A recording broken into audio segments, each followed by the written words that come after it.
Yo, I have a 2007 CRV in here. It has some air conditioning issues. There's plenty of refrigerant in it, maybe too much. Somebody tried to put some in it. It probably didn't need it. I turn the air conditioning on and the cooling fans come on right away, and the AC compressor doesn't kick in, so I'm assuming that the air conditioning compressor clutch is not working. So I'm gonna tackle that and see if I can figure this out. These people already bought a compressor and told me to just put it in because that's what they think is wrong, but I'm gonna make sure. I already did a video on replacing a clutch on one of these too, and it was a pain in the butt. It's a lot easier just to replace a compressor. I'm gonna start by taking this lower valance off. It's already missing quite a few of these clips. But you just pop out the centers of these clips and then they come right out. Yeah, sometimes they break too. They're really brittle plastic. You gotta kind of be careful with them, but sometimes you can't.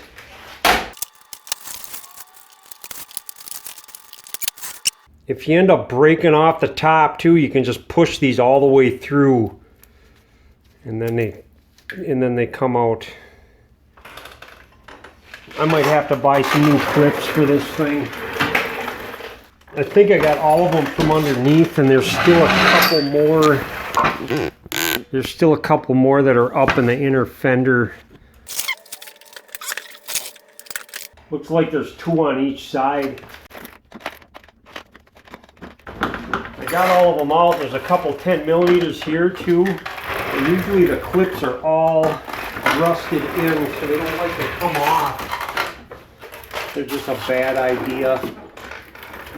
I'm going to try to get in here with a needle nose vice grip and hold on to the clip on the inside. Maybe I'll get lucky and get this thing off.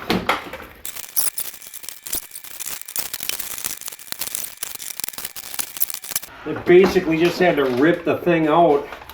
It's not coming out of here. I got some of the clip. Well, I don't know why I bothered, but I got the rusty old thing out. You know what? I'm going to leave this side hang. I don't think I'm going to hurt anything. I'm not taking that one out. Now that I have access to the AC compressor, there's a little tab right here and this rusty bracket on it. If I push this tab all the way up, I can wiggle this back and forth and slide this rusty thing out, and then I can unplug this. I just push this in and pull it out, and I have a positive right here, and I have a ground that's grounded to the compressor. So really all I got to do is access that red wire to see if this compressor clutch even works. And these two black wires here, that's for a pressure switch that's in the compressor. I have a power probe for this, but technically you can just use a power wire that goes from the positive to the battery right onto here. And my power probe, it's not showing a ground. It should be showing a ground right now as soon as I touch this to make sure that the compressor coil winding is intact, and it's not. And I can hit this and turn the power on it and nothing happens. I should hear it click, and this compressor clutch over here should pull in. There's a pull-in winding for it. It's got a good ground, and the ground is connected to the compressor up there. Just for fun, I'm going to take this out of the box, show you what I mean. I still got the power probe hooked up to the battery in the car, so I'm just going to use a ground right here. You can see there's the ground for it. I can actually put the ground right here, and then if I touch off on this red wire, see there's a ground, and then I should be able to energize it and hear a click.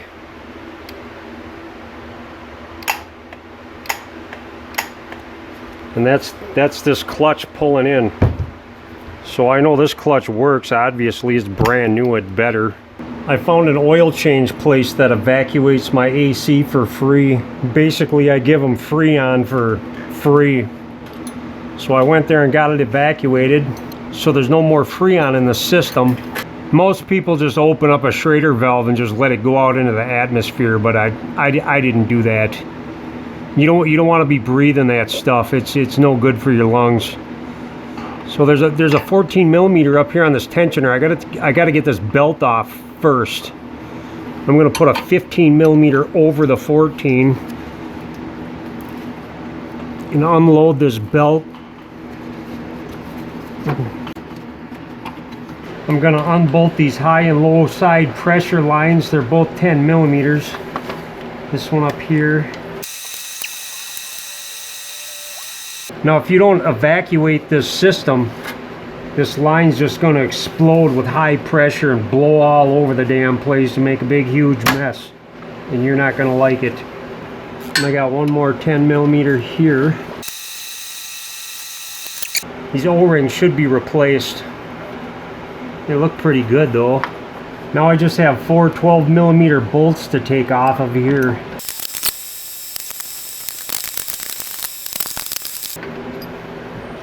Looks like the bottom bolts are a little shorter than the top ones. The top ones are shouldered too, so you can't screw that up. This thing should just come right out of here. Oh, oh, it's leaking all over me. Oh my God, it got me. All full of dye oil. Damn it, man. Now I'm going to go change my shorts. Now I'm going to want to drain as much oil out of this compressor as I possibly can and measure it. I already got a 1/4 of an ounce all over my shirt, my shorts, and my stomach, so I got to add an extra 1/4 ounce of whatever it comes out of here. You just drain it and hold on to the clutch and turn it, and it should just pump a lot of this out. Gonna just kind of go both ways and hope it don't come out the back side. See if any wants to come out the bottom. Not really a whole lot. Seems to be about under an ounce. Now I'm just going to go ahead and believe that was an ounce of oil. And generally when you put a compressor in a car, you're going to want to add at least 2 ounces. So even though I only got an ounce out of it, there's probably still some residual in here. I'm gonna put 2 ounces back in the system, and I don't know if this is dry or not. So I'm gonna open this one up. It's usually under vacuum or pressure, but I'm gonna see if there's any oil in here, and there is. I got about the same amount, about an ounce of oil, so I'm just gonna dump this out.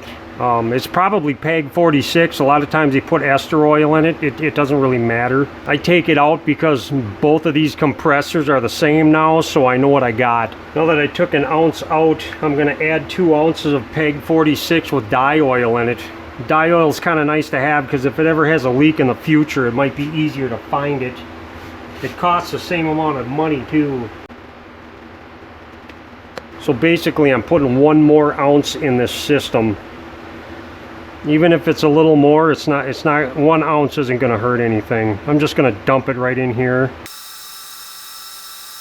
I'm going to put these sealing caps back on too so it doesn't go all over on my shorts again. When you're doing this job and you have an open system, a lot of times people want to try to sell you a receiver dryer. An accumulator receiver dryer on this is right here. It's actually welded onto the condenser, so if you want to replace it, you got to take off the whole front bumper and replace a condenser with it. I'm not going to do it. It was a sealed system. It had pressure when it came in, so there's really no reason to replace the dang thing. If you do put oil in this compressor too, I cap this off, but it's a good idea not to turn this clutch. I don't like how these wires are mounted either. So I'm going to pull them up out of the way like this. because there's little hooks on here that got to go over little hooks here. So if that wire was down there, it might make a problem for me.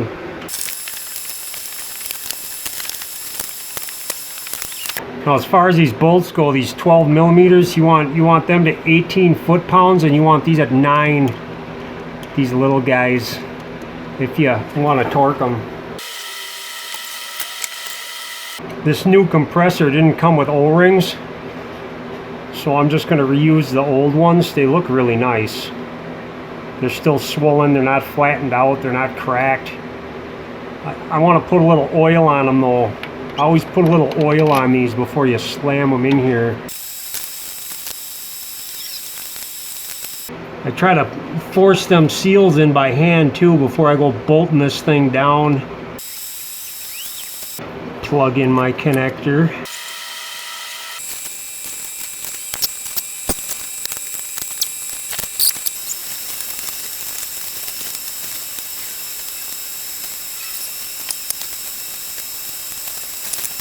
I'm just going to put a self-drilling screw right here. If you put your own compressor in and you don't have the right equipment, you probably just want to go someplace and have them evac and recharge the system. Because basically what you got to do is suck as much air out of this as you possibly can. I got this Harbor Freight vacuum pump that you just use regular compressor air with. I'm going to turn this on, open these up. And that's going to give me vacuum. I'm just going to suck as much air out of here as I can. The air conditioning industry says you want to leave vacuum on it for 15 minutes. Looks like that's as far as it's going to go. So I'm going to close these off. Take my vacuum pump off. Now the good book says I need to add 15.5 to 17 ounces, so it's basically 1 pound. I'm going to put it in the cold side, so I'm just going to open this valve up.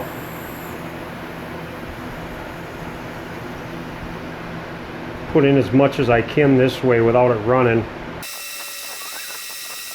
That's about all it's going to take. So now I'm going to start the car and put the AC on high. It's working. I'm going to add a little more in the cold side until I get up to 1 pound. That should be fine.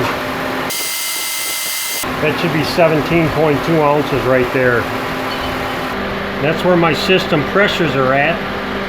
That's how cold it is in the car. And in case you're wondering what's wrong with this compressor, I'll show you. That's your clutch. Basically all it does is pull in on this plate right here to engage it and turn this shaft. There's a snap ring in here. Take that off. And this coil right here, that's your bad part. It's just a big winding of copper. There's a snap ring down in here too. I can't even get the thing out. Anyways, I did one of these in the car and it was a big pain in the butt. I don't think I'd ever do that again. Okay, bye.